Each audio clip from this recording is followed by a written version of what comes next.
let me turn on my captions. Perfect. All right. So I want to start my presentation today giving you an opportunity to just stop and think.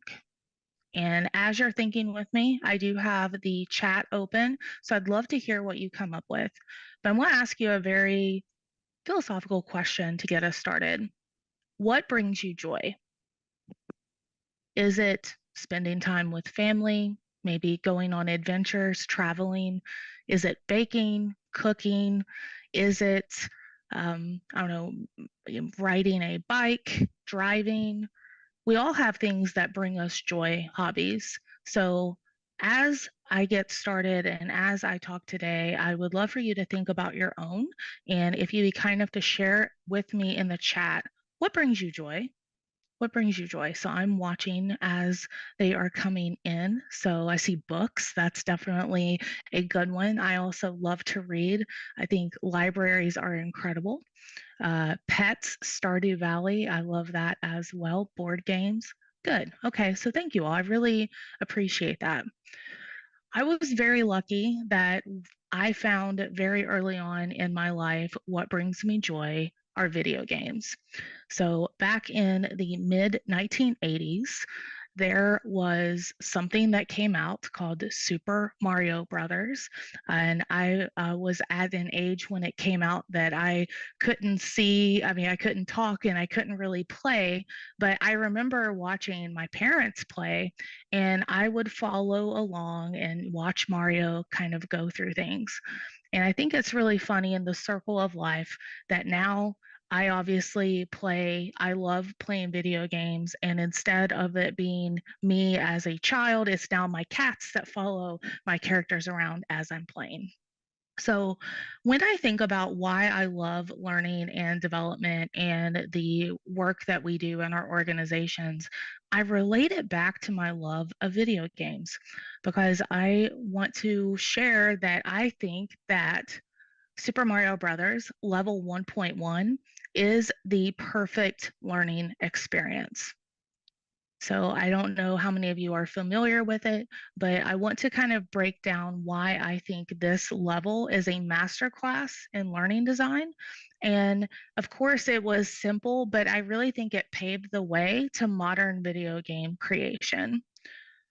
So one of the things that I think is really great about Super Mario Brothers level 1.1 is it's just enough. And what I mean by that is it starts off very simple. You start the level, you have the timer going down, and you have to make a decision within your first 5 seconds or so as you see a Goomba kind of walk toward you. And after some trial and error, you figure out that you're able to jump over the Goomba. I know myself, many times I would run right into the Goomba. I don't know if anybody is team run into the Goomba. Let me know in the chat if you are. And as you do that, you start to kind of uncover more little pieces of it, including you find out that there are things called power ups that impact you a little bit more.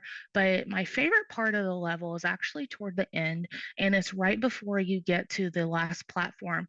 And the reason I love that so much is it shows you mechanics of jumping. And again, it's just very, very, just starts you off very simple, let you master the skills without inundating you with too much information, having you read a bunch of mandatory instructions and making you sit through a mandatory tutorial. So I just think that again, from again 19 in the 1980s, that has had such an impact on me, I think, speaks volumes. As I said, with scalability, you really kind of build the foundation of your mechanics to go on and do more difficult things. I don't know if anybody remembers that first big fire bar encounter in World 4 Castle. I still have anxiety about that to this day. But I wouldn't have been prepared to even jump over that had I not had preparation in the other levels to get me there. And finally, it encourages repetition. Still today, this is an extremely popular game on the global space. There are people who actually speed run this game. I believe there are people that can actually beat the game from start to finish in about 5 minutes. Now, of course, there's some interesting mechanics there. And through repetition, they found that by pressing certain buttons in certain levels, you could skip different things, and it's really interesting. So I want to start there by saying that's kind of where it started, and that was the hook for me at a very young age, loving video games, and still video games today are a tremendous part of my life. Actually, today I'm joining you live from the University of Southern California in Los Angeles. I am at an esports tournament today through the next couple of days. So if that doesn't tell you how much I love video games, I don't know if anything will. But I think one thing that video games just does beautifully, and I think no matter if you like them or don't like them, I think everyone can agree video games are really good at engagement. Now, if you were to look up the term engagement at Google, you're probably going to get some rings or different things like that. But when I'm talking about engagement, what I really like to look at it through are kind of these three constructs. And this comes from the work of Shea, Hetty, and Green back in 2020. And I was very fortunate during my studies at Ohio State to work under Dr. Shea. He was my academic advisor. But I think it's really brilliant when you think about engagement of these three constructs. There's behavioral engagement, which is observation, right? You're able to see what somebody is doing. Cognitive, how are they being stimulated? In the mind, of course, and how are they taking the information that maybe they already know, fitting it into the schema of how they do their work or kind of know the world as it is. But one that I don't think gets enough attention, and if there's been one slightly silver lining of the global pandemic, I do think that people are talking more and more about emotional engagement. And this is really critical. I think that no matter how talented we are from developing learning and development products, if someone's mind isn't ready for that kind of learning experience or whatever it is that we're creating, that's a tough fight to fight. There's a lot of complexities that folks are dealing with day to day that we may or may not know. So even thinking about making sure that when we are creating what we're creating gives people opportunities to maybe come back and maybe also have better timing with that learning experience to align with what they need in order to be successful. So if you're looking for a couple little takeaways here, I like to think of it kind of these three constructs. So from a behavioral perspective, again, what is it that they're doing? In a virtual session. You can get that in multiple ways. Actually, right now, go ahead and drop me an emoji in the chat of how you're feeling today. It's actually a favorite of some of the facilitators that I work with, and I think it's a brilliant exercise of a nice little pulse check. So, love to see the emojis of how you're feeling today.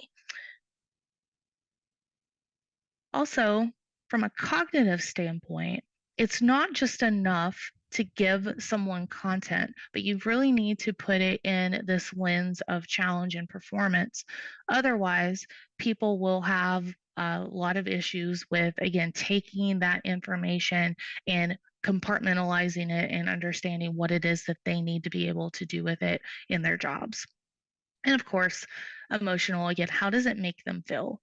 And I think that through different mechanics that video games have, you can design a lot of interesting scenarios that really does have a little bit of introspection with the users. There's a quote that I love from Tiagi that says engagement's in the mind and not the mouse. And I just think that that's a beautiful way to think about our learning design. All these great features that products like iSpring iSpring and others have. They're wonderful, but we need to think about using them with intentionality, not just necessarily making everything like a drag and drop and a video. And, we really need to think about the total package of when we're designing to, again, make sure that we are taking the best use we can of these different constructs of learner engagement. All right. So I want to show you a little clip. There's no sound here.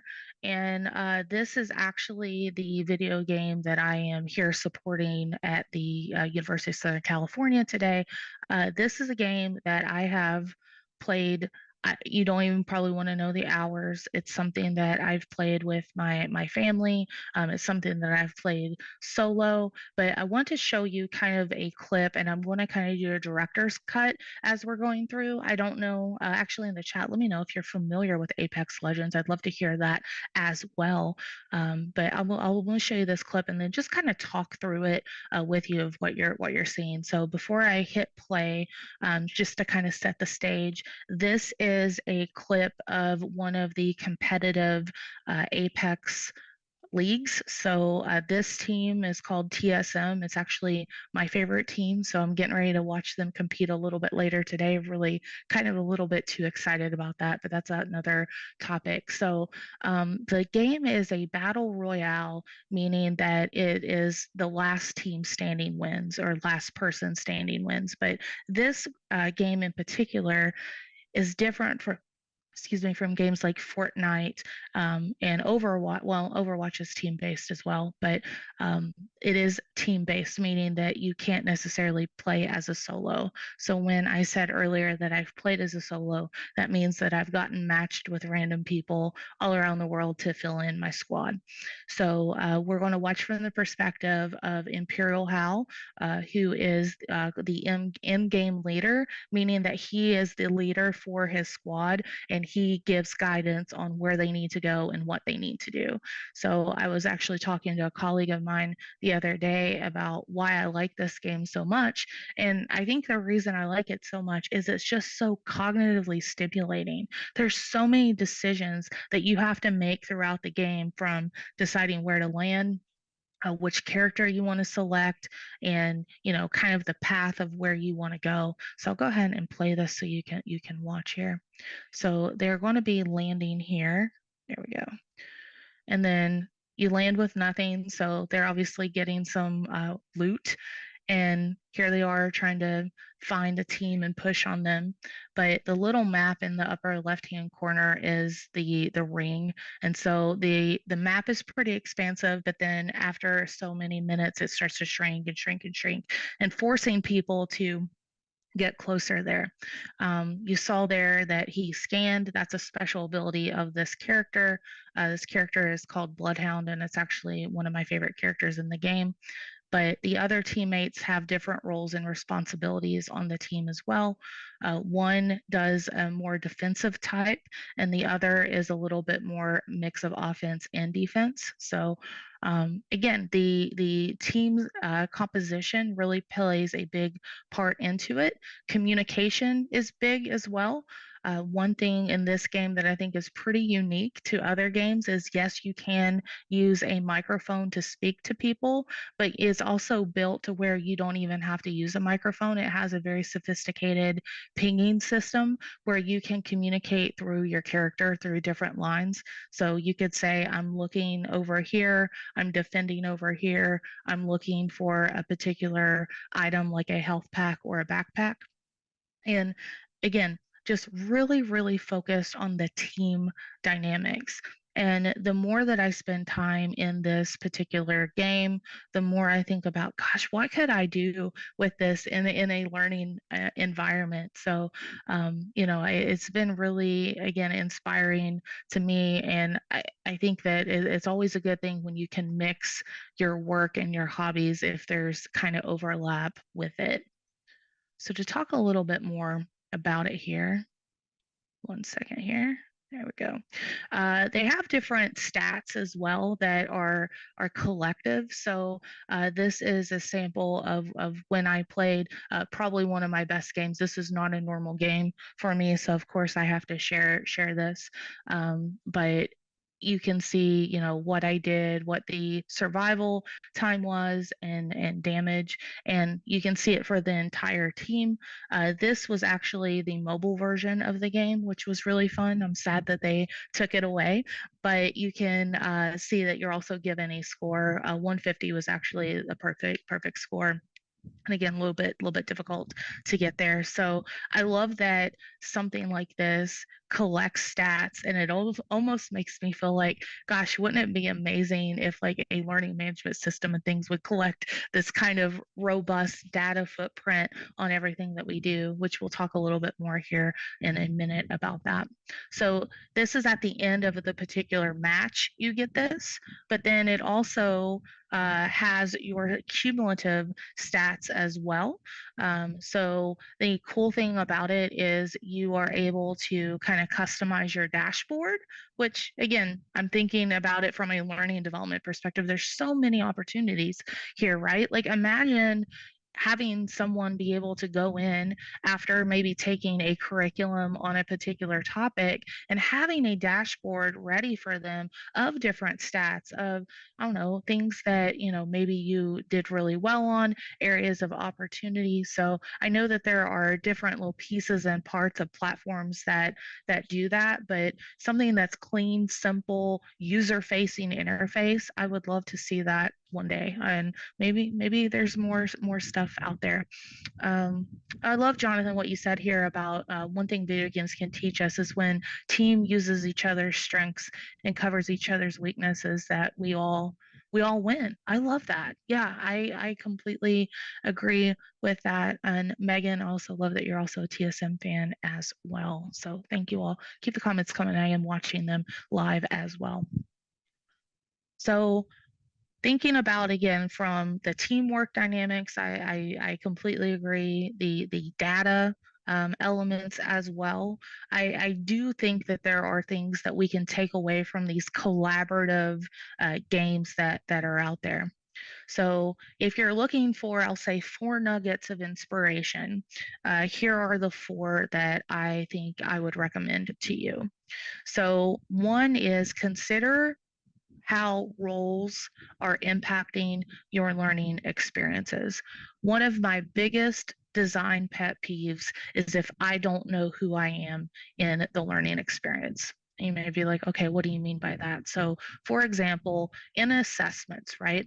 Let's say that you have written a scenario and you're hearing this story about, I don't know, a medical malpractice or something. And then the question is, what should you do? Well, I don't know. Am I watching the story? Like, am I reporting on the story? Am I like part of like an ethical board? Like, I don't know who I am in that scenario. So I think it's really critical to, one, always anchor people in your learning experiences, saying you are a healthcare worker, you are whatever that ends up being. But then also think about the dynamics of, if you're able to even segment your content to roles. So, for example, if you are rolling out a systems training on a new product, there may be ways that a call center specialist may use it differently than a call center supervisor, but being able to give kind of the same core content, but then branching off and giving people an opportunity to get that little extra nuggets of what they need to be successful in their jobs. Second one here is taking feedback seriously. And on the resources, and I'll have a QR code at the end, but I did put a link in the YouTube chat to the resources as well. There, I have an example of one of the characters on this game that was horrible, so bad that he was never selected. And the developers looked at that and looked at the feedback, and they completely reworked this particular character and did a relaunch of the character. And now the character is used pretty consistently by a lot of people. So with our feedback, I feel often because we have such a heavy load in learning and development, and I guess I'm speaking for myself there, but I've never been bored in any job that I've had. It's really easy to just get those quick little feedbacks, but then, oh yeah, I'll get to it further down the road. So, one thing that I've been talking about in my current role is, how can we flip it to make it a little bit more ongoing, like a voice of the participant, as we're looking at expanding out our training programs and making sure that they're serving people in the way that they need to be served. Sometimes I think waiting till end of course for feedback is just not enough. We need to be monitoring that throughout and making sure that we are making adjustments accordingly as we can. Because again, if we're asking for people's time and attention, I feel like we also need to be on our games as well. All right. Another one that I love that Apex does is it has different little challenges throughout various seasons and events. And depending on where you work and, the work that you do, there are opportunities to lean into different seasons throughout the year. So, past role, I used to work at Amazon. The Cyber Monday was a really big deal when I worked there. And so, making sure that anything that we rolled out had some kind of lean into that to prepare people for that, because that was a very, very busy time for us at Amazon. But even beyond that, even just holidays, and it doesn't even have to be, I'd say, nationally recognized holidays. So in Apex, one of the things that it's done ever since it's been around, and it was launched in 2019, I forgot to mention that earlier, is they have an event every year for April Fool's Day. And it's just something really silly where they give, different characters different abilities, or, the weapons shoot confetti, or, there's all these little things that they do just to make it kind of fun and lighthearted. And I never think fun is a bad word when it comes to learning and development. I think we definitely need more of it as we continue to, again, grow and expand and provide value back to our organizations. And last but not least, giving people opportunities to practice, really making use of what I call these nice little checks, these formative assessments, knowledge checks, whatever you want to call them. Give people an opportunity to pause, take some time, go through, see if they are picking up what you're putting down, because I just think it's really unfair to base all of it on this kind of end summative scenario or test or whatever it is that you want to call it. So making sure that people have experience and are able to practice, that is the best learning experience that we can give, because I think in training it's supposed to be cool to fail. We want people to fail. We want people to try in training, because we want to get kind of those bugs and kinks and mistakes out now. So when they are in the production piece of what we do in our organizations, some of those little mishaps will hopefully have gotten out. But it just kind of, I guess, depends on your organization. All right. So I have another game I want to talk about briefly, and this one is from a studio called Telltale Games, and this one is called The Wolf Among Us, and this is a very story-driven game that is very rooted in choice and narrative and storytelling, and this is a game that I've played multiple times, but it's a game that I just can't get out of the back of my head, because it was just so engaging, and it did so many incredible, things that I hadn't seen in a game before. And thinking about it from a learning and development perspective, I wanted to lift some of the things that it did. On the resources page, again, I'll share that here at the end so you have it too. I have some screenshots of what this looks like throughout the game. Specifically, the one thing I'm only talking about here, the dashboard that I love. But a little bit of background of the game. It is a game that's basically takes traditional fairy tales and gives the characters different little perspectives. So, for example, the two characters pictured here, the man is actually the big bad wolf. So the wolf is the sheriff of the town, and the lady next to him, believe it or not, that is Snow White. So again, nice little spin on some things that I think a lot of us may remember from our childhoods, or maybe you're even sharing those stories with your children today. But taking these familiar characters and giving them a different lens is pretty interesting.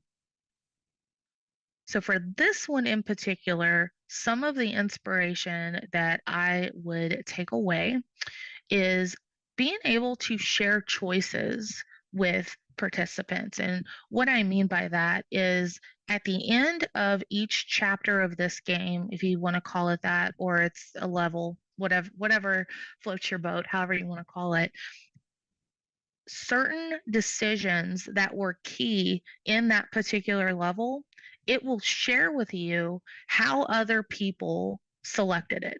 So for example, if you decide to, drive to a different city, I don't know if that's one off the top of my head, but I'm just going to roll with it. It would say you and 77% of other players decided to drive to the city.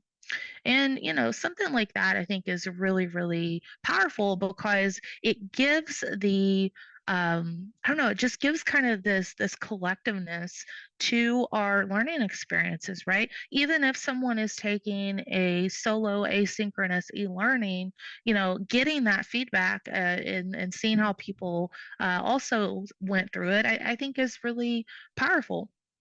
Even if you don't want to go kind of that direction, another thing that you could do is even just started by using polling, and after people take the e-learning, maybe getting them together for something, synchronous, a quick little Teams call or Zoom or something like that, and you talk a little bit about it, and then like, hey, do you remember this? Do you remember if you did this or this? And just getting the conversation going, I think would be great as well. This game is an absolute masterclass in ethical and moral dilemma. And I firmly believe that the best service that we can do as learning development professionals is to enhance critical thinking skills of our participants. And I mean, there's some really interesting. I don't want to spoil it if you do want to end up playing this game, dilemmas that you have to think about, and even the ripple effect of those different situations. You can play this game multiple times and make different decisions, and you get different character dialogues. You get different endings. I want to say I looked it up. I think there's like maybe 32 different paths in this particular game that they have mapped out. Now, of course, I realize that for us, that's very time consuming and cumbersome to do. However, just even thinking about it from a simplistic standpoint, think about like two or three to get started and what that would look like, and how you want to build that out. But my advice is try to make it as realistic as possible. Make those consequences of your storytelling very real. Otherwise, people may just kind of roll their eyes at it and not really take it seriously. But you want it to be, again, rooted in the work that you're doing at your organization.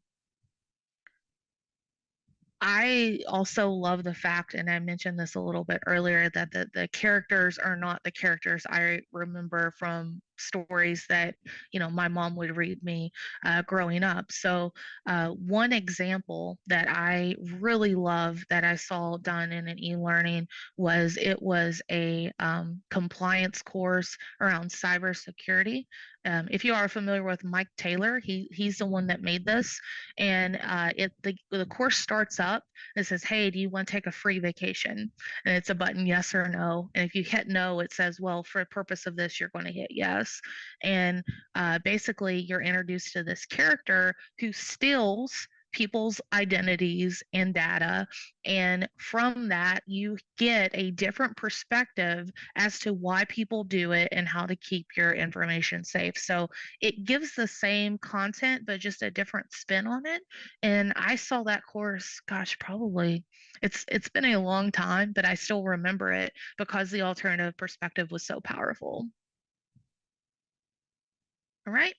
And last but not least, you can really do a lot of um, different options here when you want to speak about cultural awareness. And what I mean by that is, and I love the talk a little bit before mine talking about AI. One thing that we're experimenting with in my own company is using AI voices of different dialects and tones to emulate different scenarios that we see in our work. And I would much rather someone experiment on something like that, an avatar versus a live human, right?